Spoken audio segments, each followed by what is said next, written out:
안녕하세요. 양희사의 금융가의 양영빈입니다. 오늘 영상은 그저께 있었던 5월 4일 FOMC 기자회견에 대해서 간단히 다뤄보고자 합니다. 이날 파월의 여러 가지 발언들이 있었고요. 바로 어저께는 미국이 3% 넘게 나스닥이 상승했다가 그저께죠. 어저께 또 무려 나스닥이 5% 하락하는 아주 극적인 롤러코스터 같은 장이 있었는데요. 그런 것들의 원인, 그리고 향후 어떻게 될 건지 한번 가늠해보는 그런 시간을 갖고자 합니다. 먼저 FOMC 회의에서 미국 시간으로 5월 4일 있었던 FOMC 회의 내용들이 있는데요. 그거에 대해서 간단히 살펴보면요. 크게 금리 인상에 관련된 내용하고, 그리고 QT를 양적 긴축을 어떤 식으로 진행할 것인가, 그 두 가지가 있었죠. 그래서 일단 뭐 다 아시다시피 이번 FOMC 회의에서는 금리를 50bps, 즉 0.5% 포인트 인상하는 일이 있었습니다. 그래서 5월의 기준금리 페드 펀즈 마켓의 그 비율을 목표 금리를 0.75에서 1.0%, 하하는 0.75, 상하는 1.0%로 이렇게 올리는 그렇게 이제 됐고요. 그 다음에 자동적으로 그러면은 은행이 페드에 대해서, 연준에 대해서 가지고 있는 지급 준비금은 자동적으로 0.5% 올라가죠. 그러므로 이게 얼마가 됐냐면은 0.4에서 이제 0.9%, 거의 1%에 가까운 그런 이자를 은행들이 받게 되고 됩니다. 그 다음에 이제 또 중요한 오버나잇 RRP라고 했던 거죠. 이거는 주로 MMF, 요 머니마켓 펀드들이 페드에 돈을 맡기고 그거로부터 이자를 받는 건데요. 그거는 예전에는 거의 0%였죠. 그러다가 0.05%, 그리고 현재는 0.8%, 어마어마하게 이게 올라가 있는 상태입니다. 그 다음에 오버나잇 리포라고 있는데, 요거는 이렇게 얘기를 하지만 우리가 잘 알고 있는 뭐 단어로 얘기한다면요, 이게 재할인 창구죠. 그러니까 디스카운트 윈도우라고 불렸던 건데요. 이것도 마찬가지로 50bps 올라서 0.5에서 1.0% 여기까지 올라가게 됩니다. 그 다음에 유효 페드 펀드 레이트, 이거는 실제 페드 펀드 시장에서 서로 은행끼리 빌려주는 금리가 대략 한 0.083 요 정도에서 거래가 될 것으로 예측이 됩니다. 그 다음에 그 자료들을 한번 보면요. 보라색으로 된 게 IURB, 즉 그 지급준비금에 대해서 지급하는 그 이자율이고요. 그 아까 말씀드렸듯이 0.9%, 그 다음에 오버나잇 RRP, 주로 MMF가 참여하는 거라 그랬었죠. 이게 0.8%. 그 다음에 여기 제가 so far 이렇게 썼는데, SOFR은 뭐냐면은 실제 그 은행들, 딜러들, 그리고 뭐 다양한 사람들이, 다양한 기업들이 참여하는 실제 시장에서 벌어지는 레포 시장이죠. 레포 시장의 이자율은 아직은 안 나왔는데요. 거의 5분의 1 RRP 근처에서 이렇게 형성이 되고 있어요. 최근에는. 그러면 뭐 내일 앞으로도 뭐 요 근처에서 이렇게 형성이 되지 않을까, 이렇게 생각을 한번 해봅니다. 5월 4일 FOMC 컨퍼런스가 있고 나서 요거의 이제 특징적인 거는, 원래는 그 어느 정도로 기대를 했었냐면요, 이번에 75bps를 올리지 않을까, 이런 이제 시장의 기대, 그런 예상이 컸었는데요. 이번에 어느 정도 했냐면은 그 페드 펀드 레이트가 기준으로 보면은 75에서 1이죠. 현재 상태가요. 예, 여기 보면은 75가 하한, 75 bps가 하한이고 1.0이 이제 상한으로 되어 있는데요. 요게 이제 다음 달 중순에 있는 FOMC에서 시장이 예상하는 바는 뭐냐면은 87.1%가 그런 확률로 150에서 175.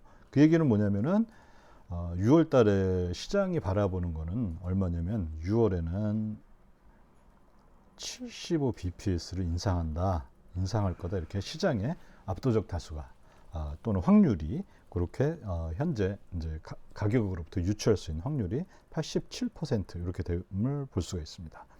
그리고 7월은 200에서 225가 86.4%니까요. 7월에는 여전히 50 bps, 그리고 6, 7, 그다음에 9월, 11월에는 25 bps씩 이렇게 올라간다. 이렇게 시장은 예상을 하고 있습니다. 이걸 또 뭐 확률을 한번 보면요. 6월에 보면은 페드 이게 어저께인데요. 여기 연한색으로 되는 게 이게 어제인데요. 그저께죠.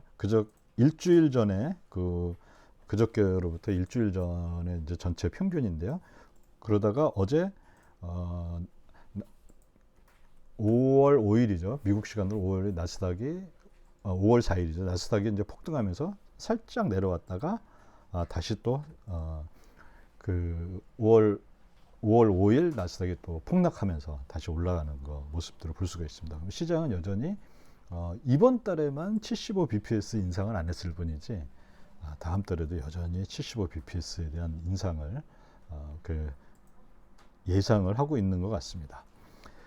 그다음에 FOMC 그 기자회견에서 또 중요한 거는 대차 대조표 축소 QT를 어떤 식으로 갈 것이냐 이건데요. 지난달 4월 FOMC에서 발표했던 건 뭐냐면 5월 이후부터 가능할 것이다 이렇게 얘기했는데, 보통 대차 대조표 축소는 매월 중순에 보통 시작을 합니다. 또는 대차 대조표 확대도 마찬가지죠.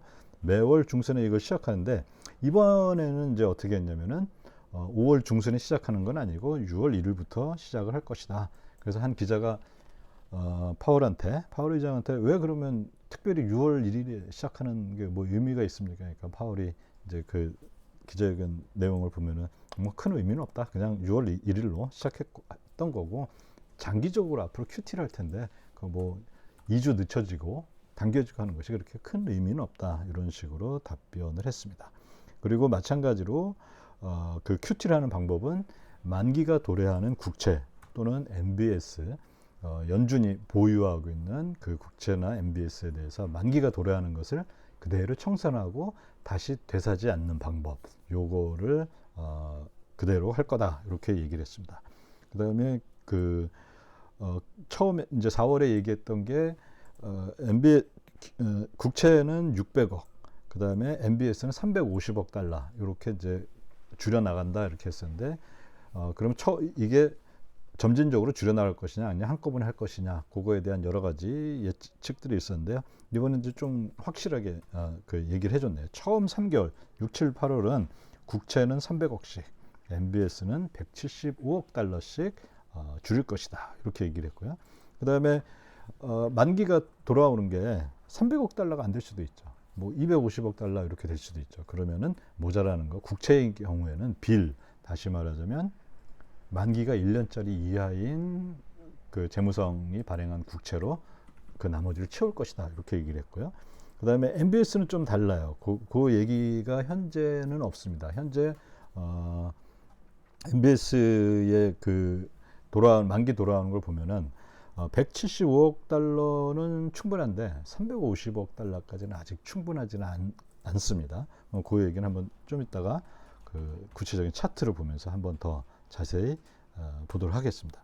어쨌든 9월부터는 6, 7, 8월을 이렇게 300억, 175억씩 한 다음에 9월부터는 600억, 350억, 총 월에 950억 달러니까 거의 1조 달러죠. 이거를 앞으로는 이제 계속 할 거다 이런 얘기를 하고 있습니다. 참고로 2019년에 가장 많이 QT를 했을 때 총 규모가 월 500억 달러였어요. 거의 지난번에도 말씀드렸지만 거의 2배죠.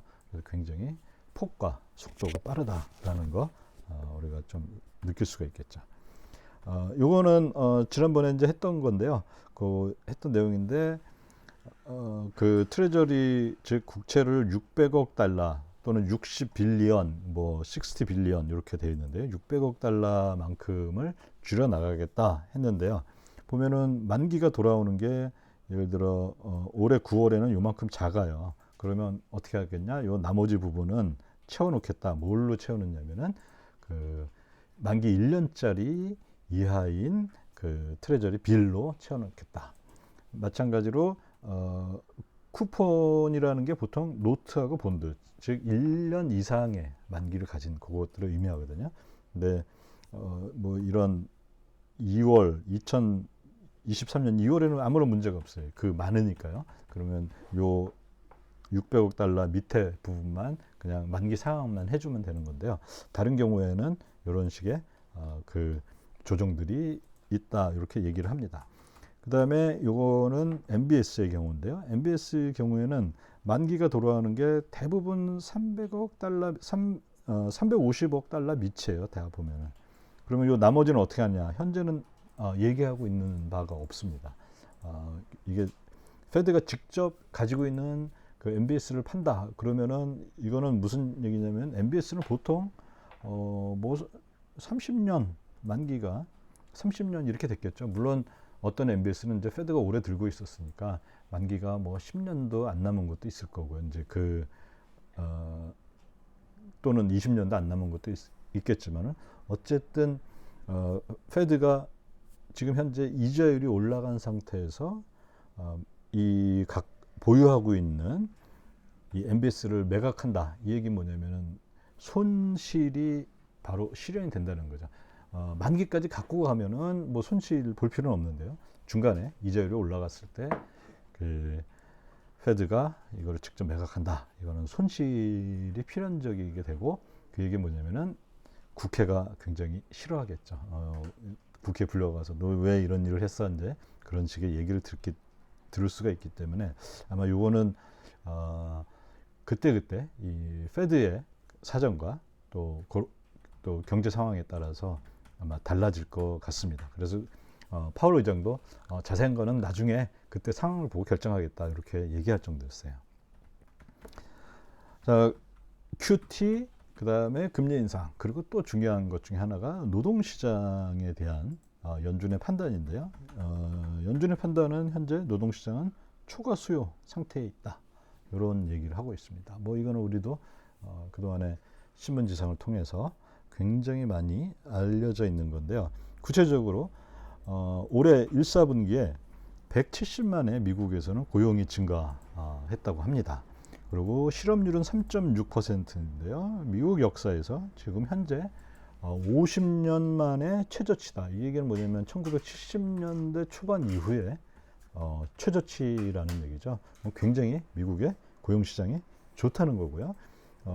그리고 이제 구체적인 수치를 보면은 노동 수요는 지금 이제 기업에서 남아 있는 자리 그리고 여기서 사람을 뽑는데 그게 1.9 비율로 보면 1이에요. 그리고 노동 공급을 1이라고 하면은 노동 수요는 1.9. 즉 뭐냐면은 기업이 뽑는 자리는 2개인데 현재 그 실업에 있는 그 노동을 그 실업자로 있는 사람은 1이라는 거죠. 그 얘기는 뭐냐면은 노동 수요가 굉장히 2배나 되는 어마어마하게 많다. 구체적인 수치로 1150만 대 600만입니다.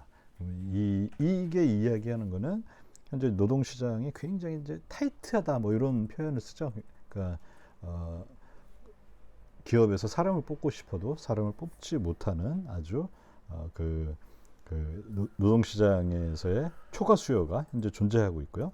그 다음에 또 연준에서 아주 오랜만에 베버리지 곡선에 대한 언급을 했는데요. 베버리지 곡선은 이건 좀 이제 설명이 필요한데요.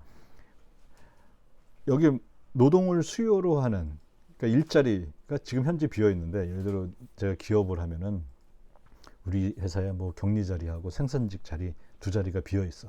그 다음에 노동시장에 노동자들의 입장에서 보면은 내가 지금 실업 상태라서 자리를 구하고 있어. 이런 거를 하나는 가로축에 하나는 세로축에 이렇게 해 놓은 겁니다. 그래서 요걸 구체적으로 한번 표를 보면요. 요건 미국 그 BLS라는 기구에서 정부 기구입니다. 거기에서 그 연도별로 이렇게 쭉 해준 건데요. 여기 이제 보시면 어떤 게 있냐면요. 요게 2009년에서 2022년의 상태예요. 이 회색으로 되어 있는 게 보시면 이렇게 반비례하는 거 알 수가 있죠. 자, 요게 의미하는 거 한번 봅시다. 요 지점에서는 잡 오프닝 레이트라고 되어 있는데요. 이게 노동 그 수요예요. 그러니까 그 기업이 원하는 여기 한 4.5% 이렇게 돼 있고요. 그 다음에 여기 이 가로축으로는 이게 실업률입니다. 그러니까 실업률이 대략 한 3.6%인데 노동 수요는 한 4.5%다. 근데 이게 이렇게 우하향하는 거는 당연하겠죠. 실업률이 많아요. 그러면 그 기업에서 우리 사람을 뭐 실업이 뭐 100명인데 기업에서 우리는 사람 50명만 뽑겠습니다. 그럼 실업률이 당연히 높아지겠죠. 그런 상황입니다. 그래서 항상 이렇게 우하향하는데 문제는 뭐냐면은 이 그래프 자체가 여기 까만 것처럼 이렇게 그래프 자체가 이동했다는 거죠. 그래서 어떤 사람은 뭐 아웃워드 바깥 방향으로 이동한다. 또는 어떤 사람은 수직으로 이동한다. 또는 어떤 사람은 오른쪽으로 이동한다. 그런데 뭐 다 똑같은 얘기입니다. 그럼 이게 의미하는 바를 한번 간단히 살펴보면요. 어느 뭐 오른쪽으로 가는 경우 한번 보죠. 어느 동일한 그 노동 수요에서 예를 들어 4.5%예요. 즉 일자리를 요구하는 일자리 기업에서 우리는 일자리가 뭐 예를 들어 1,000만 개가 필요합니다. 이렇게 얘기를 했어요. 그런데 실업률이 더 올라갔어요. 이쪽으로 간다는 거는 뭐냐면 실업률이 점점점 올라가죠. 기업이 동일한 노동 수요에 대해서 노동 공급 그 실업률이 더 늘어났다. 이거는 뭐 안 좋은 거죠. 이런 게 일어나는 건 뭐냐면은 다시 말하자면은 오른쪽으로 또는 위로 또는 이 바깥쪽으로 이 베버리지 곡선 자체가 이동한다. 이건 뭐냐면 노동시장이 잘못되어 있다라는 것을 의미하죠. 굉장히 비효율적이다.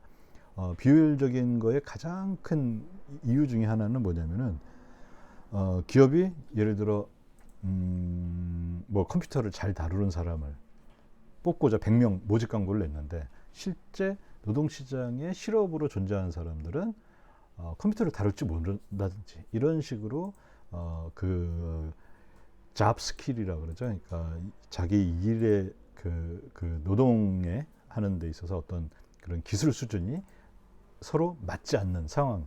요게 최근 팬데믹 이후에 굉장히 좀 많이 벌어져 있는 상태가 아닌가 이렇게 생각을 합니다. 어쨌든 이 파월은 여기 지난주에 이제 그저께 그 컨퍼런스에서 기자회견하면서 했던 얘기가 뭐냐면은 이렇게 지금 현재 그 2대1로 노동 수요는 2인데 노동을 공급하는 노동자들의 공급량은 1이라서 이 현재 이제 이 파월은 이제 뭐 자기 뭐 일종의 변명 같은 거죠. 다시 말하자면 이자율을 높여서 저게 수요 감소를 유도하고 싶은데 수요 감소가 되더라도 요 노동 공급이 1대1 정도이면은 이제 충분히 실업률을 또는 실업률을 증가시키지 않고 다시 말하자면은 불경기를 일으키지 않으면서 스무스하게 연착륙을 만들어낼 수 있지 않냐. 이제 파월의 굉장히 큰 바람입니다. 그러면서 이제 이 베버리지 곡선까지 그렇게 이 자주 언급되는 곡선은 아닌데요. 하여튼 그렇게 이제 파월은 그 생각을 하고 있는 것 같습니다. 어쨌든 그 컨퍼런스 기자회견 내용들을 쭉 한번 종합해 보면요. 파월이 했던 또 중요한 얘기 중에 연준은 3가지 정책 도구를 갖고 있다고 합니다. 그런데 매우 무딘 정책 도구이다. 이렇게 스스로 고백을 하고 있어요. 그러면 그 정책 도구는 뭐냐? 이번에 뭐 당장 알 수 있듯이 우리가 금리 인상을 하고 인하를 하고 이게 금리 정책이 있고요.